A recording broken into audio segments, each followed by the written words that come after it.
Good morning, students. Welcome to lecture number 21, Introduction to Metal Joining Process. The objective of this class is to understand the various metal joining processes and its classification and subclassification. So, you will come across the terms like classification of joining process, in which you can see welding, soldering, brazing and adhesive bonding techniques. If we look at the overview of the joining process or its classification, we can fundamentally classify the joining process as mechanical joining process, adhesive joining process and metallurgical joining process. Under mechanical joining process, we will have screw fasteners, compression joints, riveting and sheet metal folding is coming into the picture. Out of which riveting and sheet metal folding, they are of permanent joints. Adhesives, you will have natural adhesives, you will have elastomer, you will have thermoplastic, you will have thermoset and you will have toughened adhesives. And all adhesive joints falls under to the category of permanent joining process. The third and the important joining classification is metallurgical joining or metallurgical bonding, under which we will have welding, brazing and soldering. All this welding, brazing and soldering falls under to the category of permanent joint. So I can classify this joining as permanent as well as temporary also. So you can see the screw fasteners and compression joints, they falls into the category of temporary joints, whereas almost all other will falls into the category of permanent joints. That is, in the case of screw fasteners, if you remove the threads, if you remove the screw or if you remove the nut or bolt, you can see to that you will be able to separate the components easily. So that is why they are called as temporary joints, and the same nut and bolt you can use it for other applications.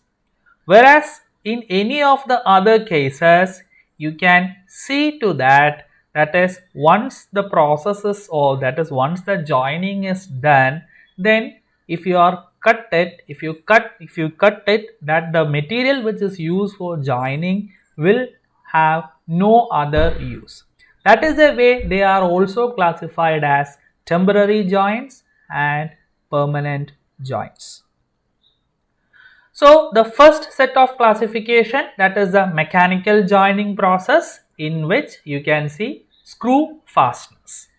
So these are non-permanent methods of joining materials. We have a wide variety of screw fasteners are available. Okay, they include wood screws, self-drilling or tapping screws, machine screws, furniture screw, bolts and compression joints.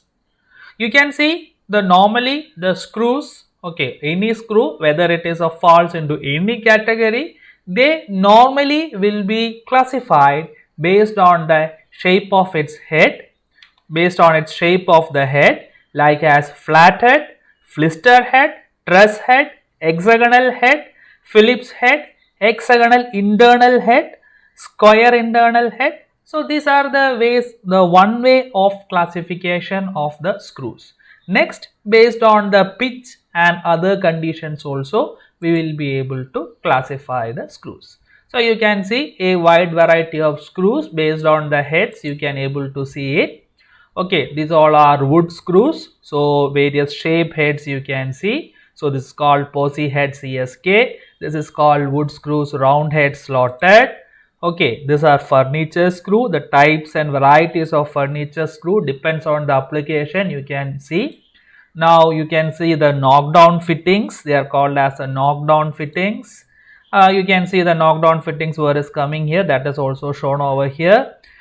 You can see they are called as a self-driving or tapping screws. You can see on the tip it is something like a tap or once there is no thread is there, so to make the threads and then later entry of the threaded into it. So you can see based on these all are the common ways in which the screw fasteners are classified. So these are the various types of screws which are used as wood screws, which are used as self-drilling or tapping screws, which are used as machine screws, which are used as furniture screws. Now you can see the next type, okay, the next type of mechanical joining, that is called as the bolts. Okay, so you can see the various types of bolts are shown over here, machine screws are shown over here. You can see the various shape heads are shown over here. You can see the bolt, okay, and you can see the so hexagonal, yes, it will come. So you can see the nuts and washers of various size and bolts also you can see over here. So according to our needs, according to our condition, so these are called as the compression fittings. It is called straight coupling or equality. Normally for the plumbing applications you will use it. So how are all these screw threads classified?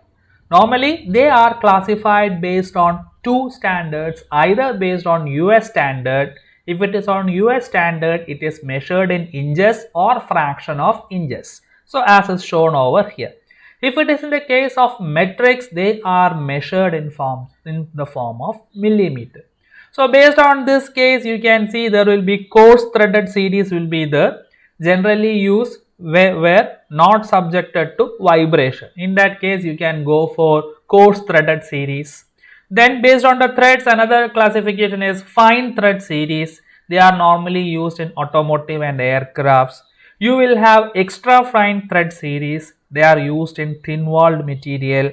You will have 8 thread series. They are used in pipe flanges, cylindrical head studs, etc. You will have another one 12 thread series, not used commonly. These are some special purpose screw threads. You will have 16 thread series where fine threads are required, and another one is called Acme thread. So Acme thread is used in the case of transmitting power and motion. Another type is called as buttress thread, square thread, worm thread. Then again American standard pipe thread, normally for pipe joints. These all are the types of pipe joints where you can see in the market. Based on your application, you can choose any one from this. Okay, anyone from this. Not okay. This is one of the criterion for the selection of the proper threads. One, I told you, it is based on your head. The next one, based on the thread series, you can choose any one. So each thread will have its own properties. For example, you can see over here, normally two terms is required to specify it. One is called the diameter and next is called as the pitch. So you can see over here, the pitch is marked as a distance between crust to crust, then the one crust to the similar next crust, the distance, that is called as the pitch. Maybe from crust to crust or maybe from root to root, you can mark it as the pitch. And you can see the diameter is marked over here. So that is called as the major diameter. So major diameter, pitch dia, minor diameter, lead, helix angle if it is present, crust is marked, root is marked, pitch is marked. So pitch is nothing but the distance between either between two successive roots or between two successive crusts, and depth of thread is also marked. So likewise, these all angles whatever is shown over here will vary from one thread form to the another, and also based on our application whatever you are using, that is going to change. So you can see the conditions of a V-shaped thread, you can see the conditions of a square thread, okay, you can see the case of a buttress thread, you can see the thread forms are changing. So as and when they are changing it, the application is also going to vary. So square thread, normally you will be able to see in the lead screw of a lathe, this kinds of threads will be available. Then another one is American Acme thread, where the dimensions are going to change. So depends on what your application is, depends on where they are going to use, you can choose the proper screw threads. So to define the screw threads, two dimensions are minimum required. One is the diameter and next is the pitch. So diameter of the screw, pitch of the screw, and then based on your shape of your head, you can choose the proper screw threads for your application. So the next joining process, in the case the next joining process, that is called as rivets. The next mechanical joining process, that is called rivets. Rivets falls into the category of permanent joining process. So riveting is nothing but an unthreaded headed pin. There is no threads over here on the rivets. A unthreaded headed pin used to join parts by passing the pin through holes in the parts and then forming a second head on the opposite side. So you can see a typical kind of riveted joint. So these all are typical kinds of riveted joint which you can come across. So this one is normally called as a solid riveted joint. This one you can see the shape here, the shape of the one is here is hollow. To this hollow from the bottom side, the other area will join.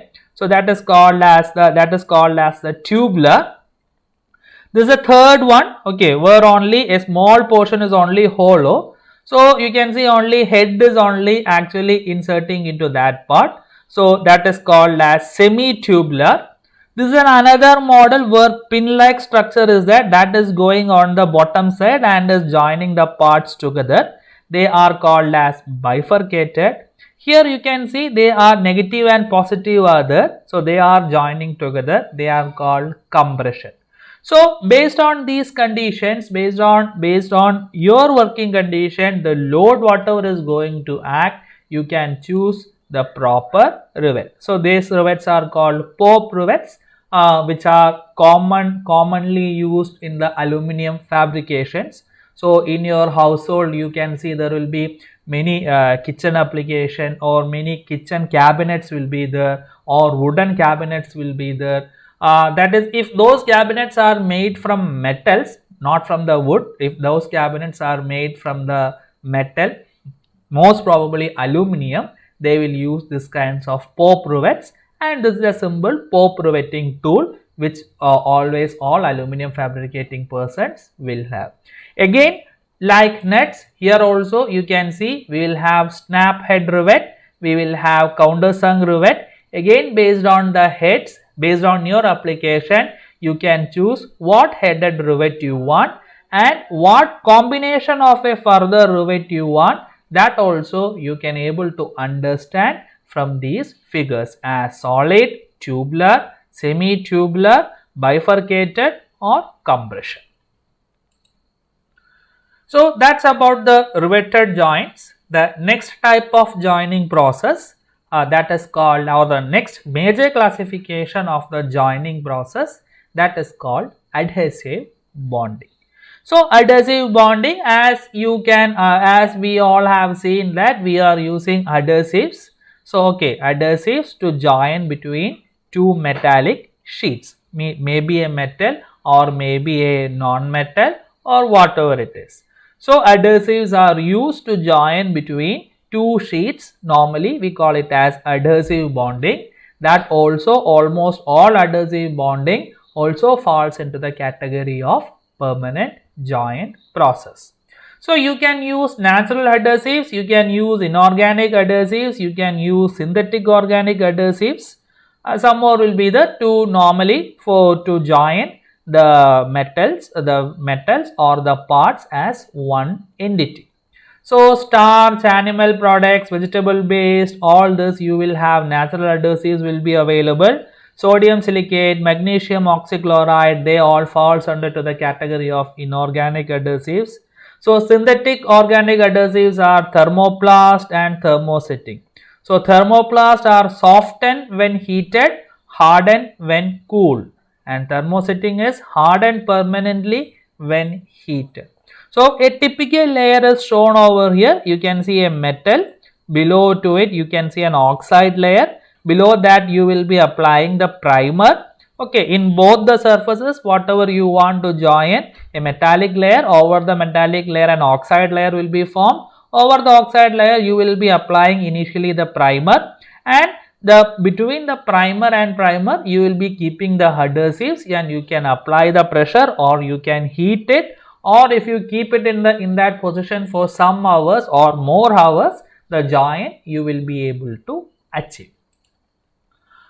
So we can see the primers are used as metal surface conditioners. They perform these functions: protect corrosion sensitive surfaces, modify the properties of bond. Uh, Tacky resins helps hold or position bonded parts. So these are the functions of the primer. So primer is normally helping to bond the surface easily. There are some theories of adhesions are available. One is called chemical bond theory. So adhesion between adhesive and adherent is related to the forces holding atoms and molecular together. So the predicted strength of the attractive force is far higher than in reality. However, the theory is valid because chemically active primers improve adhesion. Okay. So the first theory, that is called as the chemical bond theory. Next one, that is called as weak boundary layer theory. So poor adhesion or adhesive failure is caused by an inclusion of low molecular weight liquid. So normally you can see a low molecular weight liquid or by an unpolymerized liquid. Okay, so normally you can see on an adhesive surface, if water has fall over it, you can see the adhesive property of that material will reduce. So that is called as a weak boundary layer theory. So the liquid forms a weak boundary layer that prevents the proper bonding. Next one, that is called as surface energy theory. A liquid should have a lower surface tension than the critical surface tension of a solid in order to spread on solid surface. So liquid should have a lower surface tension than the critical surface tension of a solid in order to spread on the solid surface. Surface contamination of the solid could lower the critical surface tension below the surface tension of the liquid, causing the bond to be effective. That is, if you have a surface contaminant is present, that will reduce the surface tension the critical surface tension below the surface tension of the liquid. That's why proper cleaning of the surface is required before you are going for adhesive or preparing the adhesive joint. The next one, we call it as inherent roughness theory. Once the adhesive has wet and spread over the adherent surface, the mechanical strength of the resin coupled to the rough surface is a basic reason for the strength of the bond. Roughness would increase the surface area in which electrostatic forces could operate. There is last theory, that is called polar theory. Polar adhesives bonds to polar adherents and non-polar adhesives bond to non-polar adherents. That is, liquid wet and spread more effectively on solid surface with similar properties. These all are some kind of material specific properties which you can able to think of for these kinds of adhesive bonding conditions. So normally when you are going for adhesive bonding, you have to think about the material, what material you are choosing, the porosity of the material, hardness of the material, surface properties of the material, and thermal expansion of the material you have to consider before you are choosing a proper adhesive joint. Then assembly, bond area and stresses where the part is subjected to. Okay, so what kind of loading, what kind of which kind of a surface you have used it for joining. For example, you can see over here, this is a butt joint. Normally, if you keep adhesives like this on a loading condition, definitely the bonding, the adhesive bonding will fail. Whereas you can see a plain lap joint like this may hold good subjected to the previous criterions, subjected to the previous adhesive criterions we have discussed. If something fails over there, then this also will fail. Now you can see a double lap joint. Okay, it has got good adhesive properties, but what happens is that in this case it is very difficult to balance the loads. Okay, so here you can see some part is projecting out, here no support is there. So loading wise this will have good adhesion, but difficult to maintain a balanced load. You can see this is another one, joggle lap, very good joint. Okay, since here that we have an extend over here, we don't have support, so that is minimized with the help of this kinds of joggle lap joints. Or you can see over here, this called as double strap joint. Again, they are good, straight, they are also fair joints. Okay, half lap excellent, but requires you need to machine the part in this form, so that these all are good for your application purpose where some loadings is taking place. So wherever you, so assembly, the bond area and stresses you have to take care to get a proper life for your joint. The next factor is temperature. Okay, so temperature is nothing but the operating temperature of the parts after the bonding has taken place. So during use of parts, temperature extremes, rate of temperature change, etc. you need to take into account. Next one, the surface, what it is exposed to, whether it is exposed to solvents, waters, fuels, light, ultraviolet, acid, weathering, etc. These all will deteriorate your surface texture. As a result, the bonding characteristics will fail. So how the bonding characteristics will fail, that is what we have seen in the previous slide, subjected to the various bonding conditions.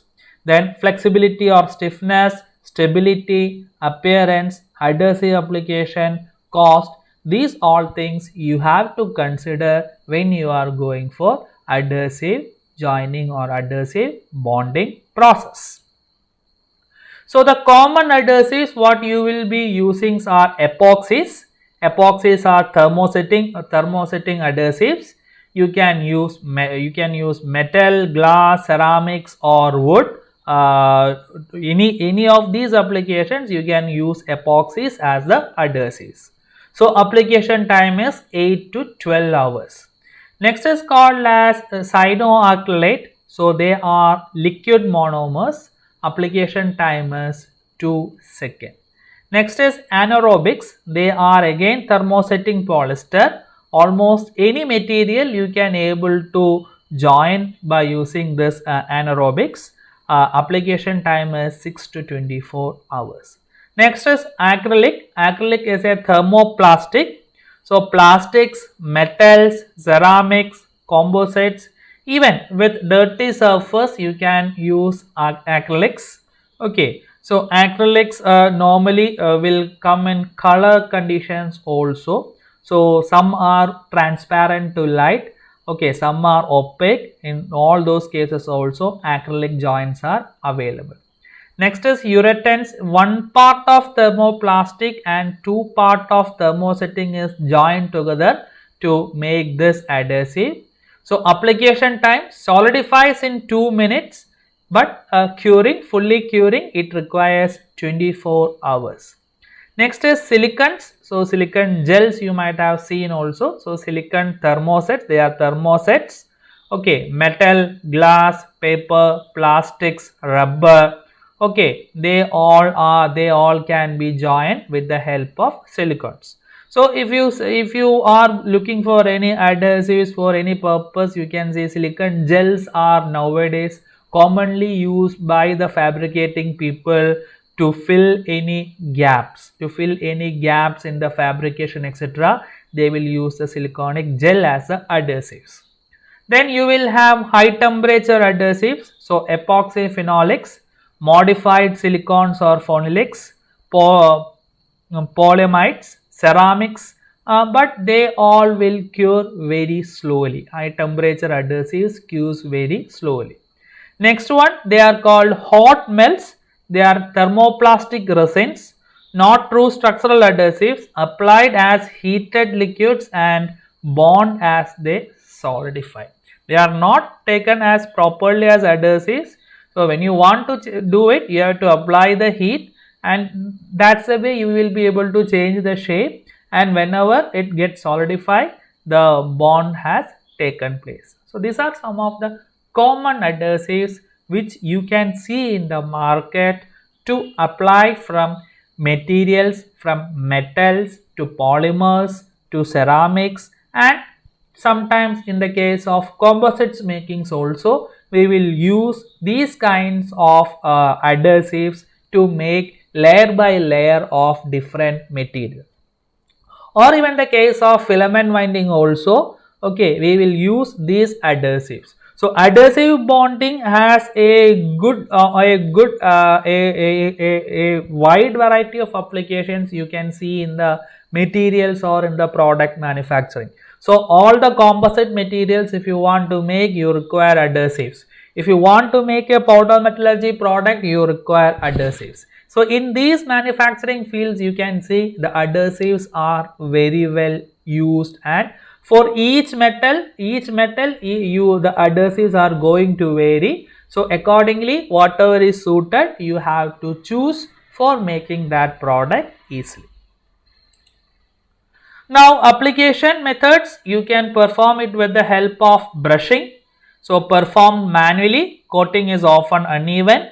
Manual roller similar to paint roller.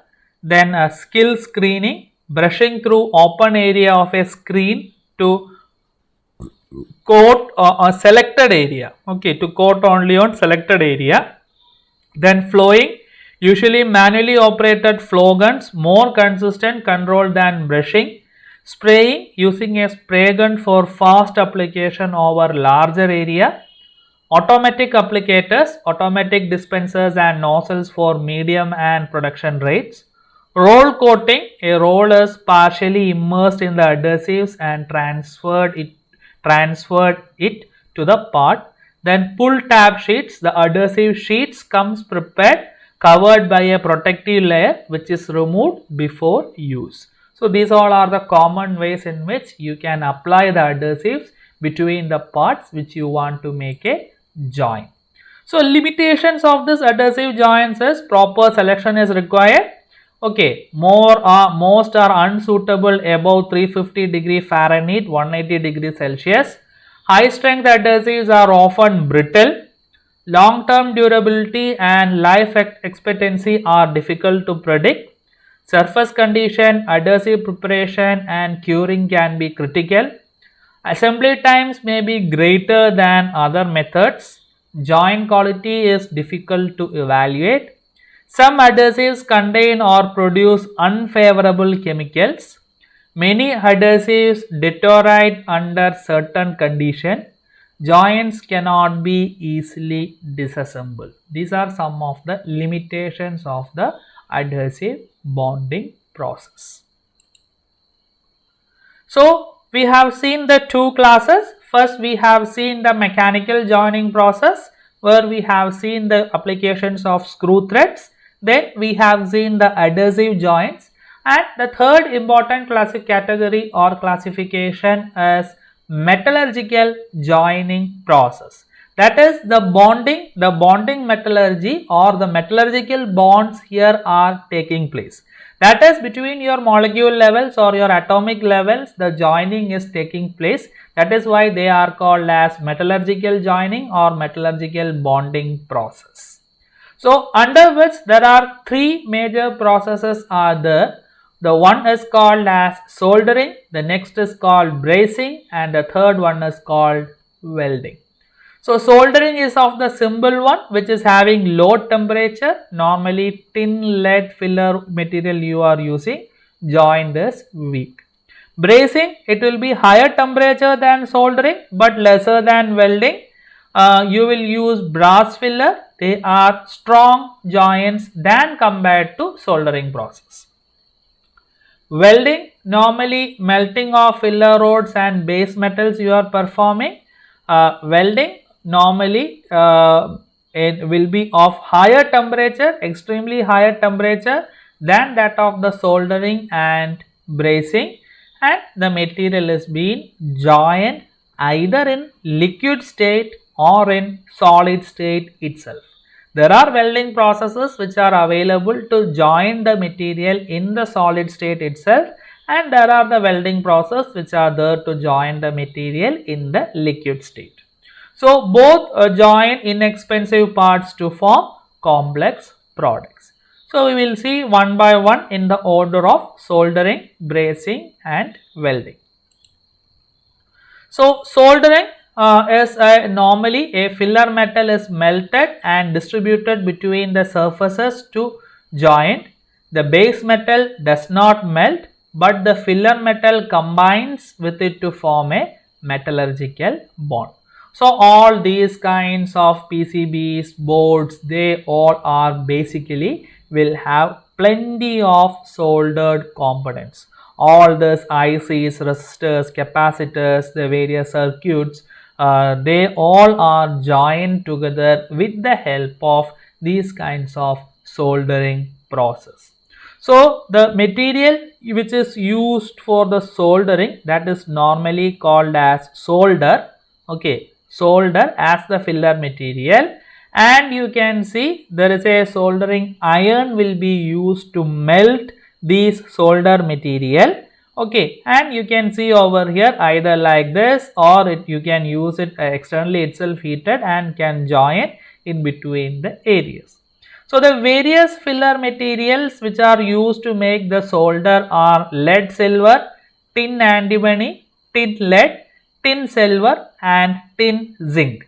And in various configurations like this, the solder material will be available. That is 96 lead and 4 silver, 96% lead and 4% silver. Likewise, you can see the various combinations are shown over here. Its approximate melting temperature is also shown over here. So lead silver alloy, it is having a high temperature of 305 degrees Celsius. So the principal application is elevated temperature joints. You can see the applications, and you can see based on your applications, you can choose the proper filler material for your applications. So that is why you can see plenty of combinations between lead and silver, tin and antimony, tin and lead, tin and silver and tin and zinc. The materials are available. So aluminum joining, food containers, automobile radiators, so etc. Each and every condition the material is available. So you are selecting it, you can also select it based on the operating temperature. Beyond this, if your process is going beyond this temperature, if the process is going, then definitely the solder metal will melt, and on a long time of usage, you can see the material will come out of this easily. Or you can see the electronic circuits will fail if the joint quality has deteriorated. The joint quality will deteriorate normally based on the operating temperature. If operating temperature exceeds these values, corresponds to the material which you have used for joining, the deterioration will takes place easily. So the flexes, you can see in the material whatever is shown over here as solder, flexes you have to mix that into the flex, and then you will be using for soldering. So the purpose of the soldering flex is to be molten at soldering temperature, remove oxide films and tarnish, prevent oxidation, promote wetting of the surface, be displaced readily by the filler metal, leaves residue that is not corrosive or conductive. So you can see there are two types of solders are normally available. One is called as soft solder and the next one is called hard solder. So soft solder is characterized by having a melting point of the filler metal below 400 degrees Celsius. Okay, so they are normally often containing the lead will be there on your metal on your soldering composition. We have seen in the previous slide there are certain cases where lead is also not present. So such things will falls into the case of harder solder where a typical flame or carbon arc torch is required to melt the filler. So hard soldering is used by jewelers, machinists, and in some plumbing applications requires the use of a torch or other high temperature source. So this is a much stronger joint. The joint whatever you are obtaining in a by using hard solder will be stronger than soft soldering process.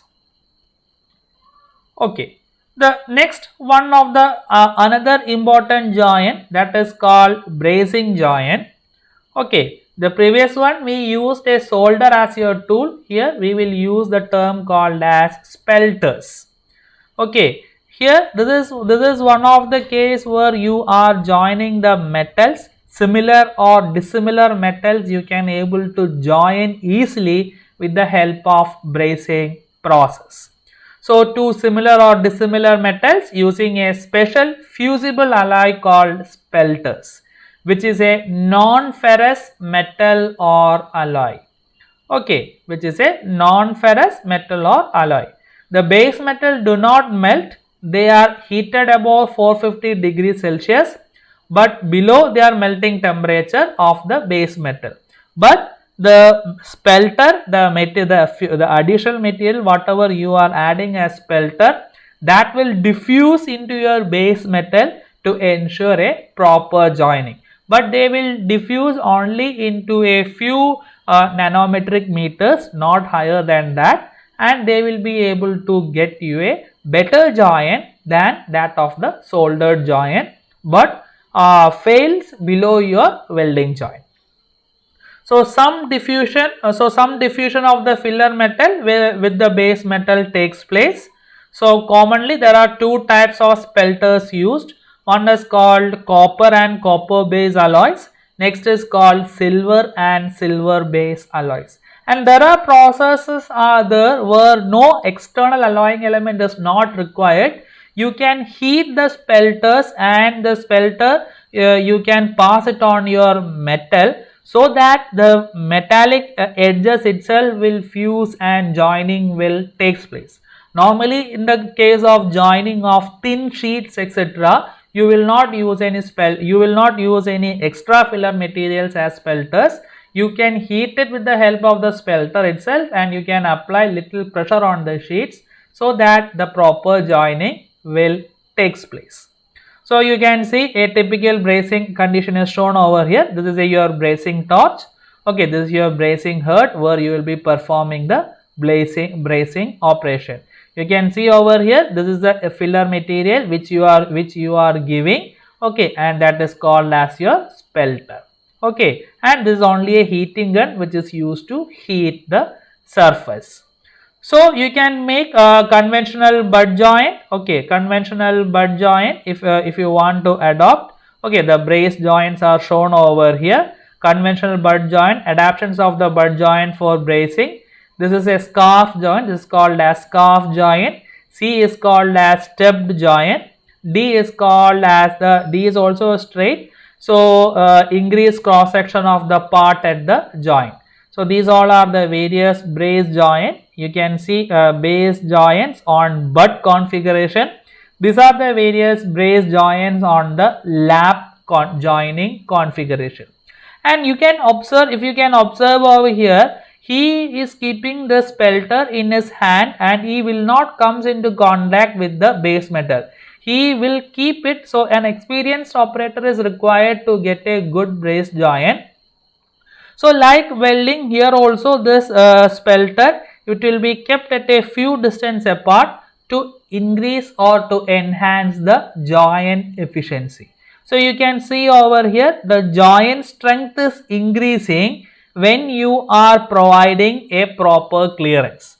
So when you are providing a proper clearance, strength is increasing, and if you are still increasing further, you can see the strength will reduce also. So a proper clearance you have to provide between your spelter and the area where you are joining, so that the spelter will easily melt, fuse and diffuse into your base metal. So how the diffusivity is happening, how depth your diffusivity is happening, based on that the joint strength in the case of a brazed product will increase. Yeah, so you can see the various configurations of bracing is shown over here. Okay, so the types of bracings are torch bracing, furnace bracing, induction bracing, resistance bracing, dip bracing, infrared bracing and brace welding. So torch bracing, a flame is used to heat the joint, then filler is added. Furnace bracing, the part and filler is heated in a furnace, flex may not be needed.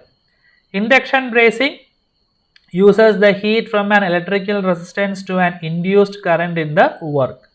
Resistance bracing, a current is supplied directly to the part to cause resistance heating.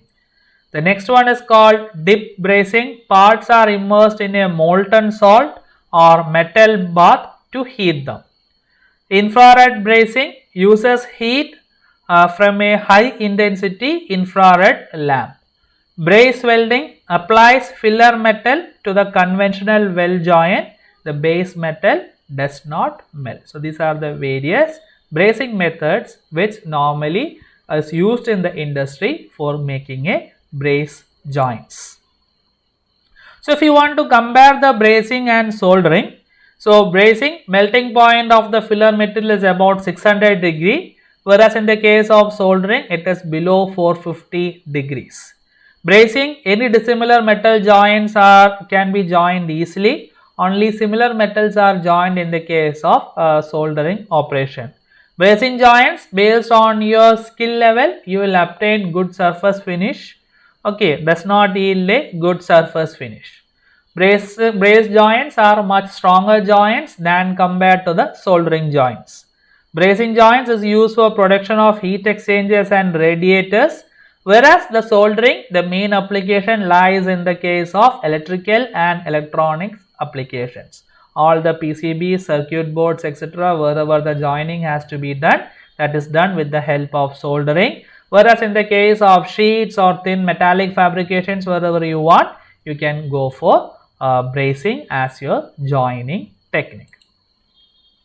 So the third and the most important category which we will be going to see in depth in your syllabus, that is your welding joining, metallurgical joining process welding. So welding is a process in which two or more materials are joined by the application of heat and or pressure. Okay, so welding is accomplished by heat alone and no pressure applied, heat and pressure together, pressure alone and no heat applied. Okay, so that is a condition of welding. That is, you are applying heat alone and no pressure is applied. Condition number 1. Condition number 2, you have applied the heat and you have applied the pressure together. Third one, you are applying the pressure alone where no external heating is being done. Okay, so in some welding operations, filler material is used that aids the joining process. I will come to that part later. Now we will see the definition. So simple definition of welding is joining metals through heating them to a molten state and fusing them together. Well, technically if I want to define it, it is a localized coalescence of metals wherein coalescence is obtained by heating to suitable temperature with or without the application of pressure and with or without the use of filler material. The filler material has the melting point same as the base material. It is also known as metallurgical joining process of two metal pieces to produce a single piece of product. That is, for making a joint, you require a heat. You require heat. then only the joining will takes place. The heat can be obtained by applying pressure or by generating an external heat with the help of heating sources. That is why you can see welding requires heating to suitable temperature. Okay, so any joint you want to make, it requires a heat. So how you are making the heat? Based on that, you can apply the pressure. When you apply the pressure, friction will generate. Friction, the applied friction will causes the heat to generate, and based on that, you can able to when you apply more pressure on it, from both the sides, the material will join together. Okay, sometimes the pressure is not required. You can heat the material. Okay, when the material is heated to its molten condition, okay, what happens? The material will come into the liquid state, and the liquid metal is fall into the molten or the well puddle, and after some time you can see the liquid metal will solidify. You will get the joint. So by applying pressure or without application of pressure, you can make a joint. Same as in the case of filler material also. Some welding process requires filler material and some does not require the filler material. But all it requires a heat. So it is a permanent joint process in which heat is required, heating to a suitable temperature with or without the application of pressure, and with or without the use of filler material, you can able to make the joint. It is also known as metallurgical joining process of two metal pieces to produce a single piece of product. Okay. So as I told you, there are two ways it is being defined.